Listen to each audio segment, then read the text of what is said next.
Lecture audio du conte Le Papillon de Hans Christian Andersen par Valérie Alain.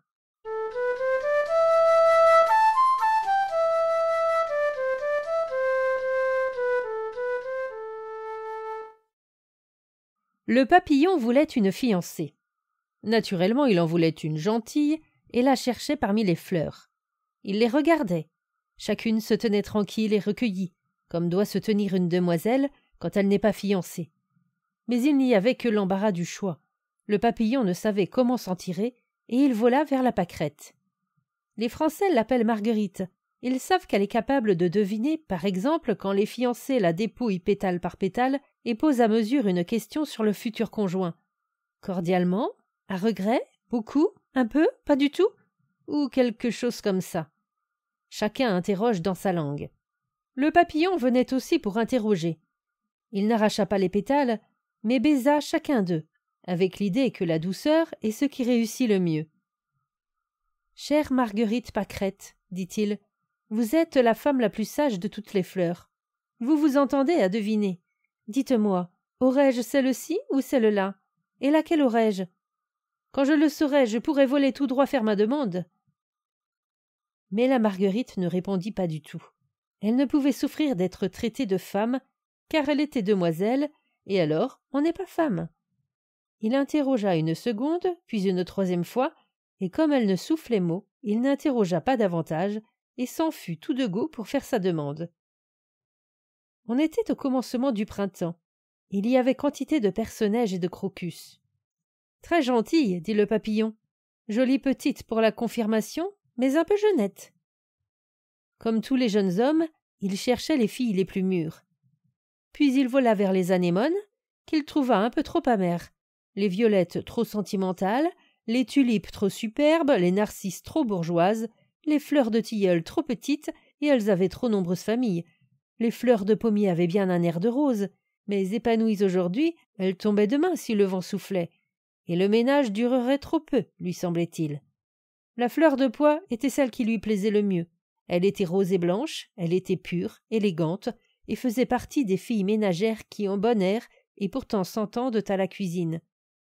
Il était sur le point de lui faire sa demande, mais à ce moment il vit pendre tout à côté une cosse de pois avec une fleur fanée au bout.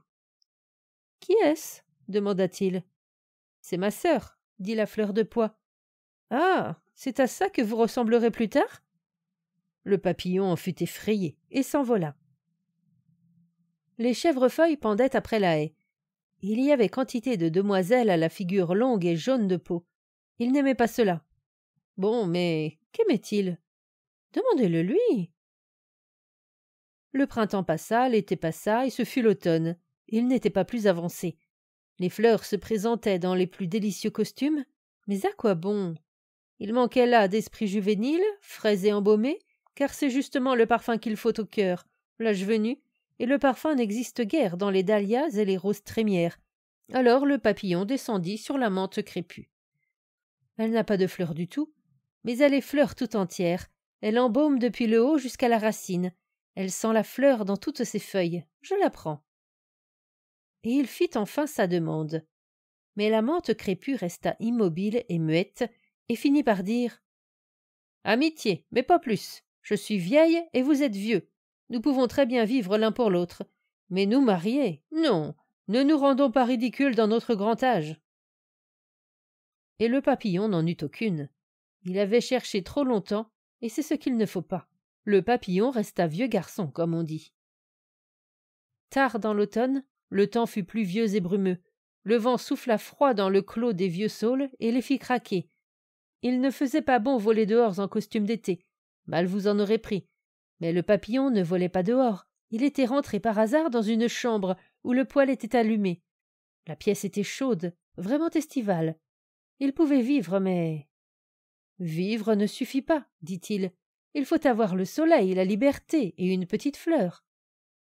Et il vola vers la vitre, fut aperçu, admiré, fixé avec une épingle dans la boîte de collection. On ne pouvait faire plus pour lui. Voilà que je suis sur une tige aussi, comme les fleurs, dit le papillon. Ce n'est pas agréable. C'est un peu comme dans le mariage, on est liés. et cela le consola. « C'est une médiocre consolation, » dirent les fleurs en pot qui étaient dans la pièce. « Mais on ne peut guère se fier aux fleurs en pot, » se disait le papillon. « Elles feraient trop avec les hommes. »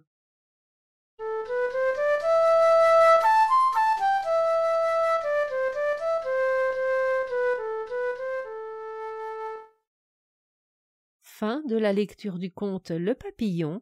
Merci de votre écoute. Je vous rends vos oreilles. Cœur avec les doigts.